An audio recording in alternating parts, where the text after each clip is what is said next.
Mas a igreja fazia contínua oração por ele. Pedro, pois, era guardado na prisão, mas a igreja fazia contínua oração por ele. A igreja fazia contínua oração por ele. Pedro, pois, era guardado na prisão, mas a igreja fazia contínua oração por ele. E quando Herodes estava para o fazer comparecer, nessa mesma noite, estava Pedro dormindo entre dois soldados, ligado com duas cadeias, e os guardas diante da porta guardavam a prisão. 7. E eis que sobreveio o anjo do Senhor e resplandeceu uma luz na prisão, e tocando a Pedro no lado, o despertou, dizendo: levanta-te depressa. E caíram-lhe das mãos as cadeias. 8. E disse-lhe o anjo: cinge-te e ata as tuas sandálias. E ele o fez assim. Disse-lhe mais: lança às costas a tua capa e segue-me. Lança às costas a tua capa. Lança às costas a tua capa. Adonai, lança às costas a tua capa e segue. E saindo o seguia, e não sabia que era real, e não sabia que era real, e não sabia que era real, e não sabia que era real o que estava sendo feito pelo anjo, mas cuidava que via uma visão. E quando passaram a primeira e a segunda guarda, chegaram à porta de ferro que dá para a cidade, a qual se lhes abriu por si mesma. E tendo saído, percorreram uma rua, e logo o anjo se apartou dele. Amém. E Pedro, tornando a si, disse: agora sei verdadeiramente que o Senhor enviou o seu anjo e me livrou da mão de Herodes. Agora sei. Agora sei. Agora é um advérbio de tempo que nos localiza no presente. Quer dizer que antes não sabia. Agora sei verdadeiramente que o Senhor enviou o seu anjo e me livrou da mão de Herodes e de tudo que o povo dos judeus esperava. E considerando ele nisso, foi à casa de Maria, mãe de João, que tinha o sobrenome Marcos, onde muitos estavam reunidos e oravam. E batendo Pedro à porta do pátio, uma menina chamada Rode saiu a escutar, e conhecendo a voz de Pedro, de alegria, não abriu a porta, mas correndo para dentro anunciou que Pedro estava à porta, e disseram-lhe: estás fora de ti. Mas ela afirmava que assim era, e diziam: é o seu anjo. Mas Pedro perseverava, persistia, insistia em bater, e quando abriram, viram-no e se espantaram. Esta é a palavra do Senhor para o encerramento dos 40 dias de jejum. Que sejamos abençoados no encerramento desta batalha ao analisarmos esse texto e entendermos o porquê que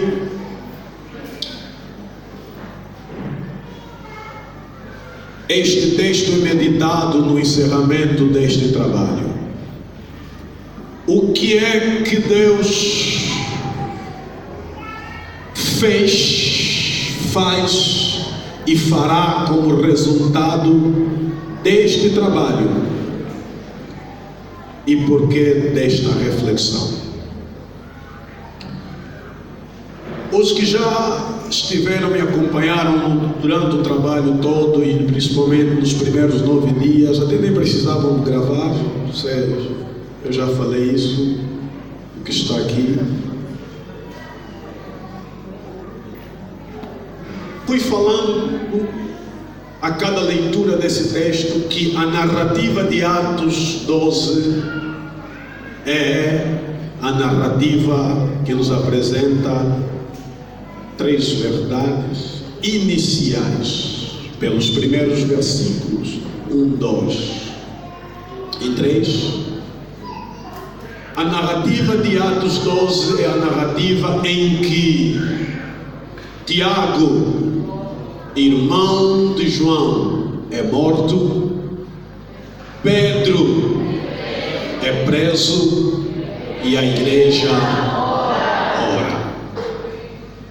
Já comecei a pregar. Aleluia.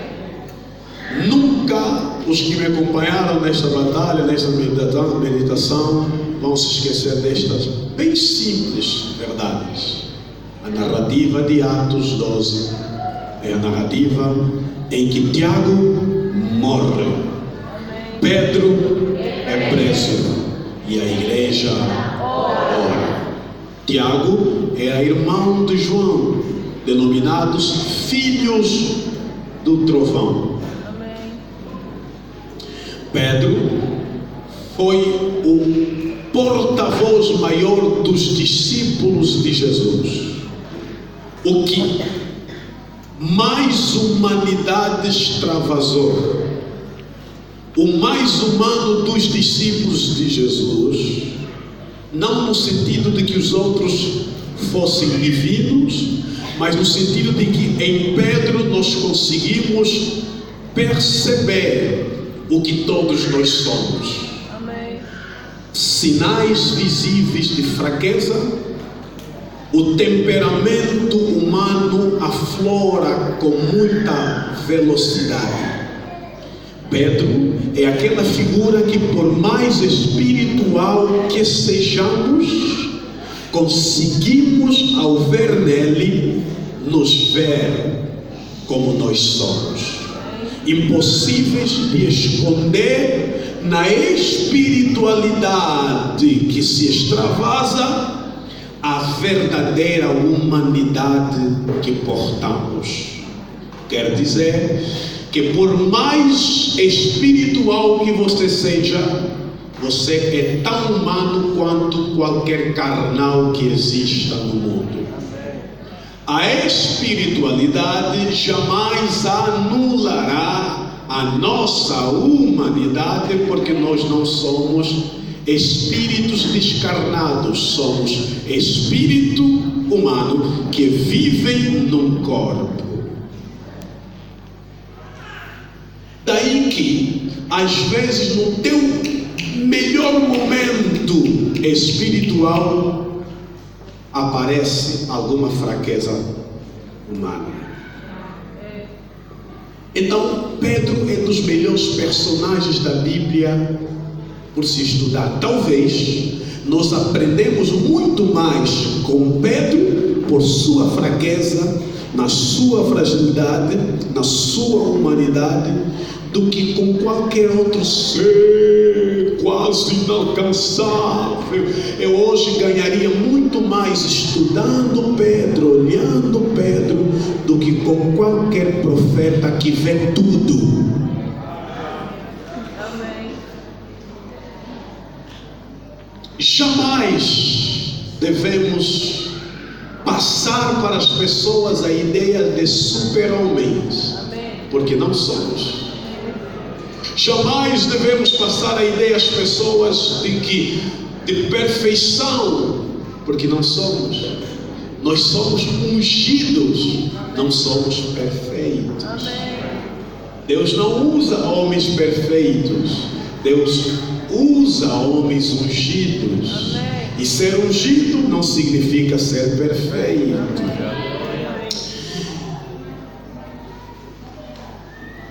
Atos 12 é a narrativa em que Tiago morre, Pedro é preso e a igreja ora. Siga-me. Daqui a pouco vou começar a raciocinar nesse versículo. Há algo mais que eu tenho a lhes dizer que peguei em algum dos dias. A pergunta óbvia E a pergunta principalmente das pessoas que aprenderam, foram instruídos, pastor Abel, na teologia do evangelho triunfalista. Eu ouvi alguém dizer, um pastor, e concordei com ele em número, gênero e grau. Ele indagou o que está acontecendo com a igreja em que pastores estão a se suicidar.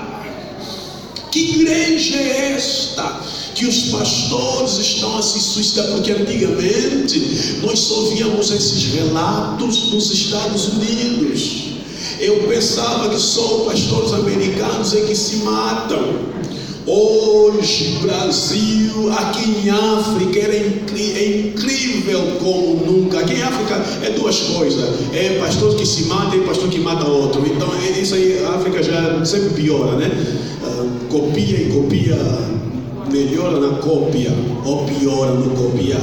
E eu sempre por que hoje está a ocorrer? E a indagação desse pastor é: por que igreja é essa que os pastores estão a se matar? E eu comecei a raciocinar, talvez a culpa esteja na nossa mensagem. Porque quando você só prega que Deus vai te abençoar, que nada vai dar errado na tua vida, você está a negar ao indivíduo a realidade da própria vida. Porque a vida não é feita 100% de milagres. Já vos falei isso. Há um dia para ver milagre na nossa vida, mas a nossa vida nunca será todos os dias de milagre. E quando você só prega e você só ouve que Deus te abençoou, que Deus vai te abençoar, que nada vai dar errado na tua vida, que agora o Senhor está ali, você está a negar a este indivíduo, está a amputar-lhe da possibilidade e da realidade de que a vida é feita de altos e baixos, dias bons e dias ruins. E como ele só aprendeu que Deus abençoa, quer abençoar alguém, quando estiver a faltar a bênção, ele não está preparado para ter uma vida sem a bênção. Eu já lhe ensinei também nessa igreja que talvez, muitas vezes, a melhor fé não é fé para ter milagre. A maior fé é fé para viver sem o milagre. Talvez, em certo sentido, para mim, o maior e o melhor crente é aquele que está a orar por milagre, não está a ver milagre, mas ele continua a adorar a Deus, do que aquele que diz ter fé para milagre e acontece tudo. Como tem pessoas que Deus lhe fala tudo, lhe fala até que roupa é que vai vestir. Não põe roupa vermelha, põe roupa azul hoje. Hoje no mundo não vai, usa um pouco de chapéu. É mentira, porque Deus nunca vai viver a tua vida. Ele vai fazer você viver a tua vida no poder dele. Por que eu estou a lhes falar isso? Porque a Bíblia diz, eu estou a dizer a narrativa de Atos 12, a narrativa em que Tiago morre. Irmãos, Tiago morre. Irmãos, Tiago morre. Ninguém nos engana, Tiago morre. William Branham, quando morreu, os seguidores dele não acreditavam, porque Deus usou William Branham, e é Deus que usou. Apesar de ter se desviado, vou dizer, Deus usou William Branham como poucos. Deus usou aquele homem. Pessoas ressuscitaram no ministério dele. Os milagres no ministério de William Branham eram especiais. A dimensão profética de William Branham era incomum. Mas Tiago morre. Morreu acidentado, e Deus lhe avisou primeiro, porque ele estava saindo da rota. Morreu acidentado, as ovelhas dele pegaram, disse: não, o homem de Deus vai ressuscitar. Não, o homem de Deus ressuscita morto, não ressuscita. Quem ressuscita só Jesus, já acabou, já ressuscitou. E guardaram o corpo até para receber um processo do Estado. Mano, morreu mesmo. Tiago. Mas eu eles e para lhes dizer, ao lhes dizer Tiago morre. Vocês estão entendendo? Estou falando metaforicamente. Estou dizendo, Tiago, o ser humano morre. Eu também aprendi isso também da pior maneira, da maneira dura. Eles falaram, eu aprendi isso. O meu melhor amigo morreu. Foi difícil, mas como é possível? Mas Deus, até hoje não diminuiu. Depois se enfrentava pergunta, pessoas que eu louvava e disse assim, pastor, como é possível? Tudo que o irmão João profetizou na minha vida se cumpriu. Tudo que ele profetizou na minha vida, eu também, tudo se cumpriu. Mas ele nos falou da África do Sul. E por quê? Tiago. Eu não lhes falei naquela época, não tinha essa revelação, não lhes falei. Eu estou falando agora, Tiago morre. E eu escrevi assim: o foco do Novo Testamento não é a morte dos seus servos, mas a vida dos seus santos. O foco do Novo Testamento não é a morte dos seus servos, é a vida dos seus santos. Sabe, para Deus tanto faz se ele vai morrer acidentado, se vai morrer no avião, se vai morrer dormindo, se vai...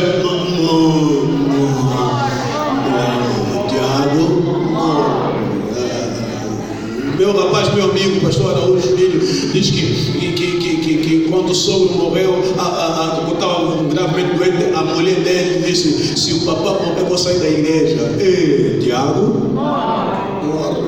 Porque ele viu o papá fazer muitos milagres. Deus usou mesmo o pai dele para fazer grandes milagres. Mas Tiago morre. O foco de Deus não é como você vai morrer, mas o foco de Deus é como você vai viver. O foco do Novo Testamento é sobre a vida dos seus santos. Quem vive como santo, a sua morte é prazerosa a Deus. Não é eu que estou a falar, é a Bíblia quem diz. Aleluia. O testemunho da sua morte não significará para Deus mais do que o testemunho da tua vida. Amém. O testemunho da morte de Jorge Batista não significará mais do que o testemunho da vida de Jorge Batista. Quer dizer que quando Jorge Batista morrer, você vai se entristecer, é direito humano, mas não lamente sem você saber como é que ele viveu. Ou seja, foca na maneira como ele viveu, a bênção que ele foi, e glorifica a Deus. É por isso que eu gosto dos óbitos dos pastores dos Estados Unidos. Os óbitos de pastores dos Estados Unidos não é chorar, é celebrar, é culto na igreja, e começam a lembrar os toques que ele dava, os meus toques que vocês sabem. Guarda bem na vossa mente um dia, só que você vai morrer primeiro, né? Então,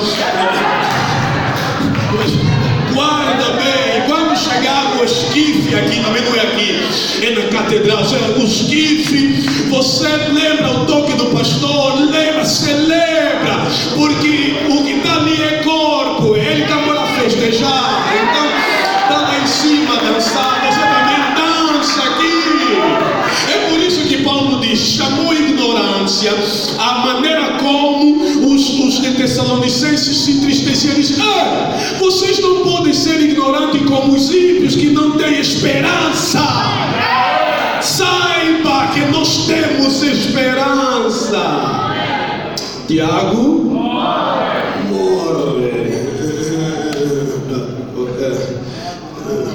E eu escrevi assim: é bom aproveitar o meu testemunho de vida para não ficar só com a dor da minha morte.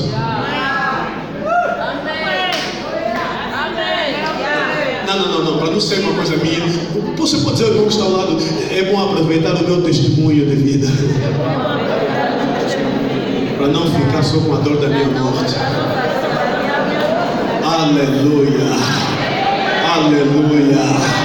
O meu amigo João, quando morreu, abalou o país. Veio gente de várias partes. É um miúdo, morreu miúdo, mas parecia que era um pastor, sei lá. Tem pastor presidente que morre, não fica cheio já como ficou assim, porque o testemunho de vida que fica na cabeça e na mente das pessoas. Vinham mamães e irmãs a chorarem, tipo, é filho dele que morreu, mas é filho da outra. Mas é que o testemunho de vida é que tem que ficar na hora da dor da morte.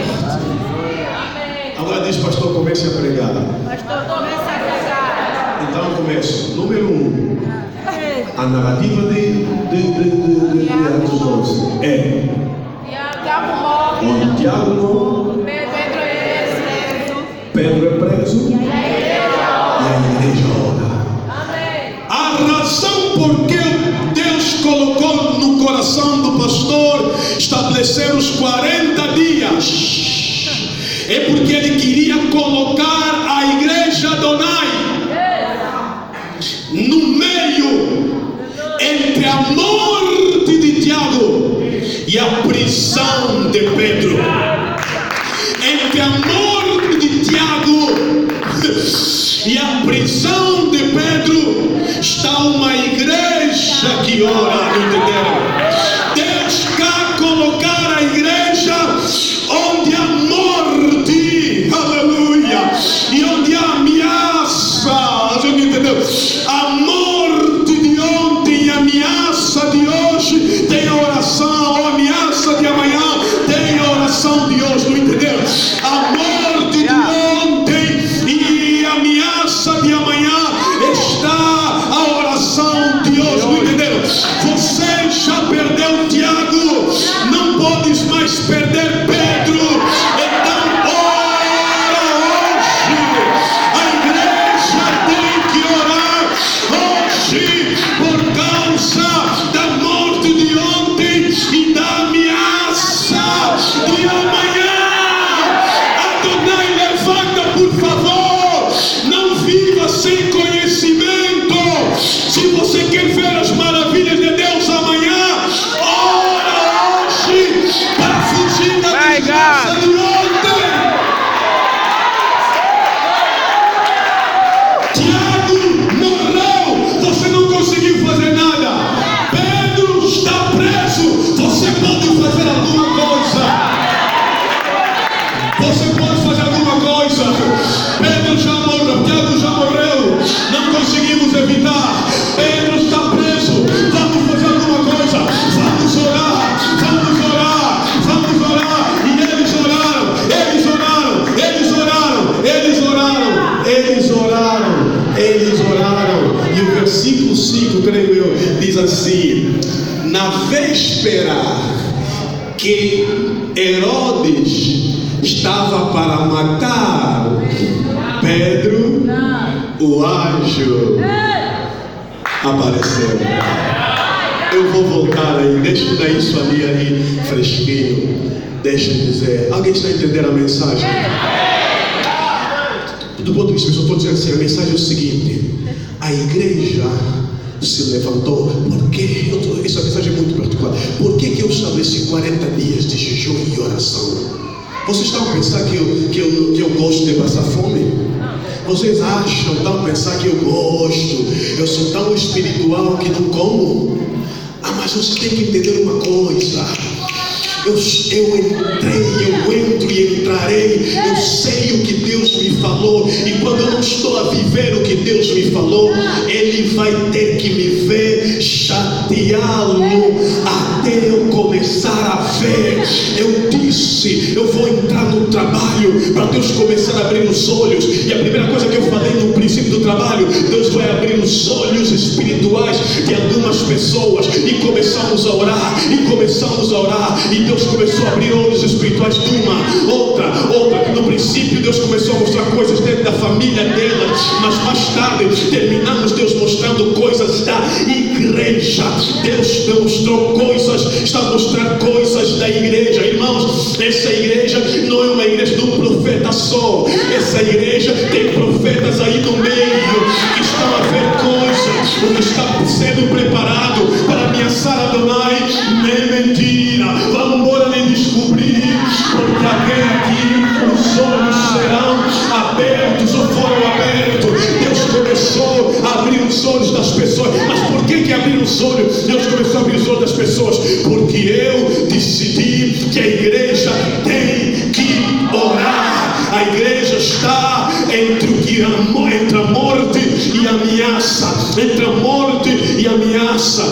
Tem pessoa que não sabe que a vida vida dele está sob ameaça e vive no alheio, por amor de Jesus Cristo, por amor do Senhor Jesus. Entenda uma coisa: Deus colocou a igreja sempre nessa divisa entre a morte de ontem e a ameaça de amanhã. E eu disse num dos dias aqui, quando estava a dar esse estudo, que a única arma que aqueles que têm menos poder, ou que os que sem poder têm, é o poder da oração. Vou repetir: a única arma que os que sem poder têm é a arma do poder da oração. Não vou repetir.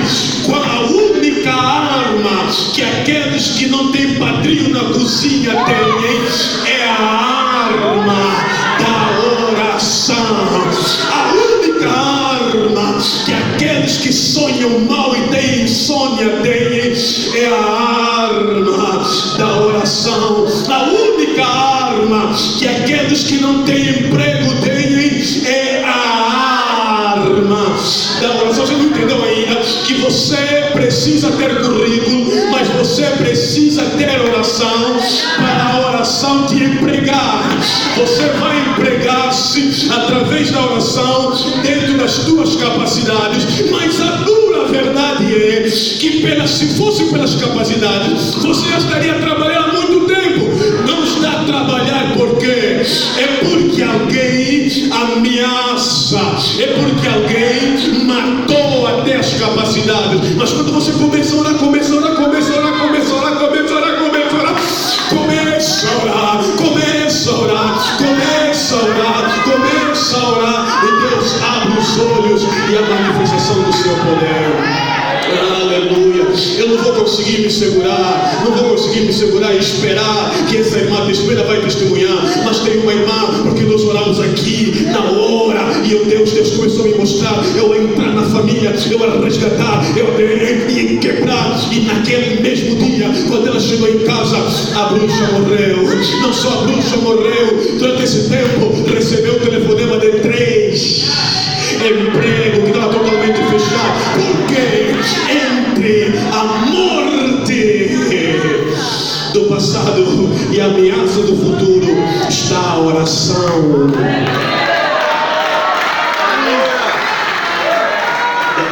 Da igreja. O versículo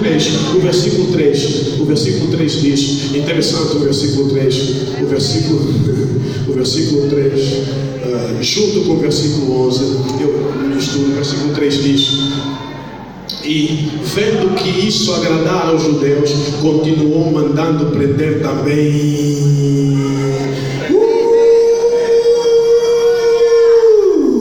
Mandando prender. Vamos olhar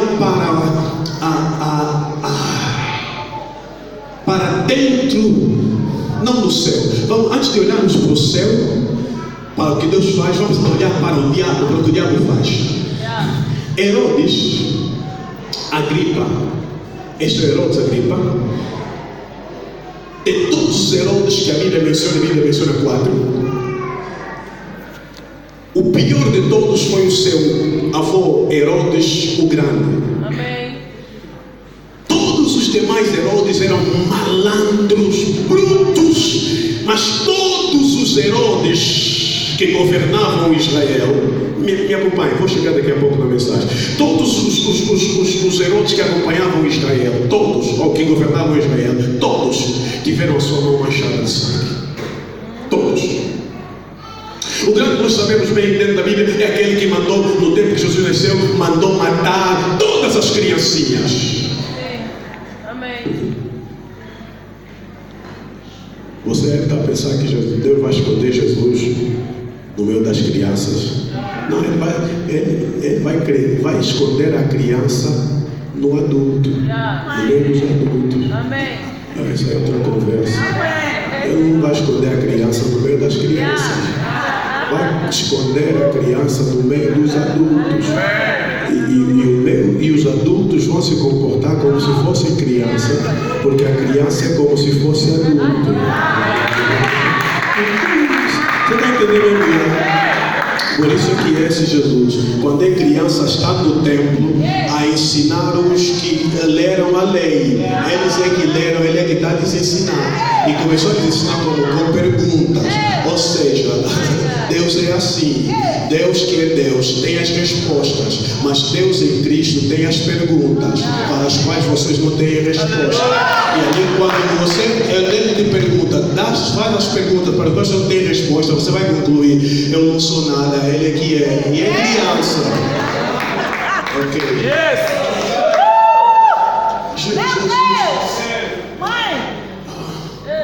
Herodes, o grande, matou as crianças só à toa. Jesus está fora do Egito, bebê.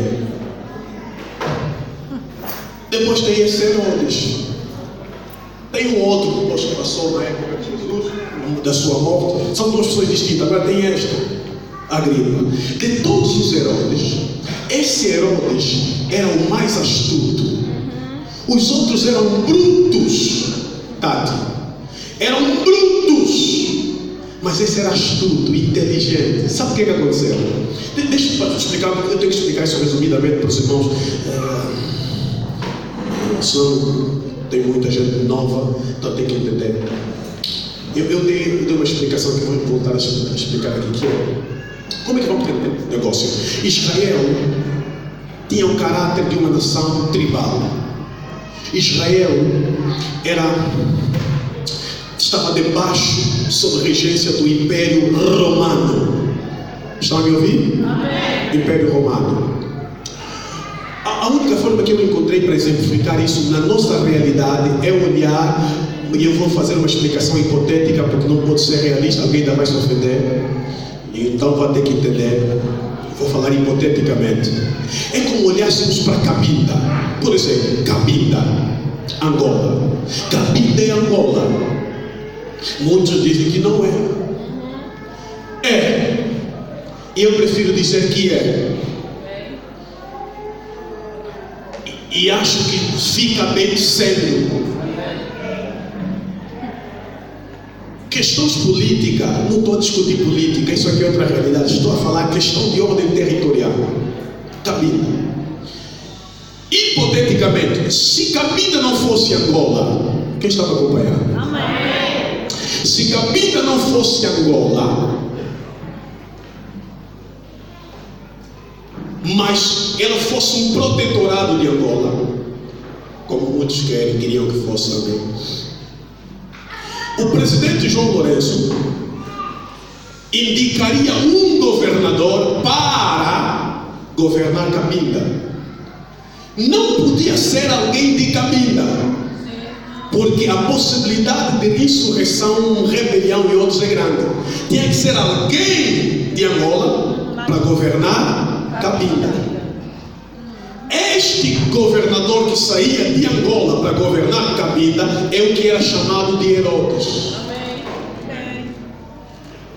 O Herodes o Grande é que teve até ascendência judia, porque a mãe era judia e o pai moabita. Isso aí é outra história. Este Agripa, ele foi muito astuto.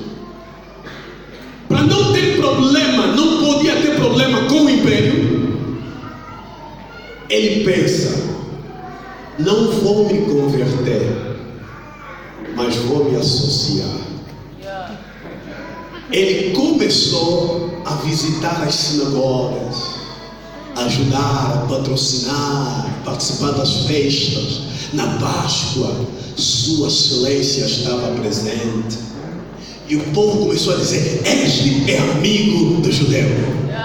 Este é amigo do judeu. Este é amigo, esse povo. Quando ele começou a ganhar o coração do povo, sabe o que ele fez? Nesse período, nasce uma complicação chamada Jesus.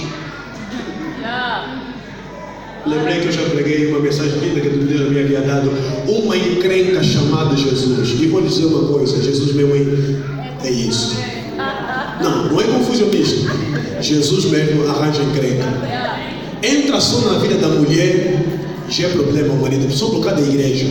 E o marido está a pensar que é por causa da igreja. A igreja não tem nada a ver, é Jesus. A igreja nenhum consegue segurar a pessoa, irmão. É Jesus. E basta só Jesus entrou mesmo no coração da irmã. Mulher mudou. Bebia que bebia, mas já não bebe mais. Aí complicação. Jesus, uma bênção chamada encrenca. Ele encrenca, ele cria encrenca. Então, nessa sua regência, surge essa encrenca chamada Jesus. Jesus já tinha morrido e os seus discípulos, a obra começou a crescer muito. Estão vos aborrecer? Não. A obra começou a crescer muito, crescer muito, crescer muito, crescer muito. E os judeus começaram a ver aquilo como uma ameaça. E ele, como piscou os olhos, Herodes piscou os olhos nos judeus, a forma como ele arranjou era o quê? Vou perseguir os cristãos. E quando ele começou a perseguir os cristãos, os judeus disseram: esse é amigo do povo, esse é amigo, esse é nosso amigo, esse é amigo. Está entendendo, Aldo? Esse é amigo, esse aqui é amigo. O que é que ele faz? Pega em Tiago, mata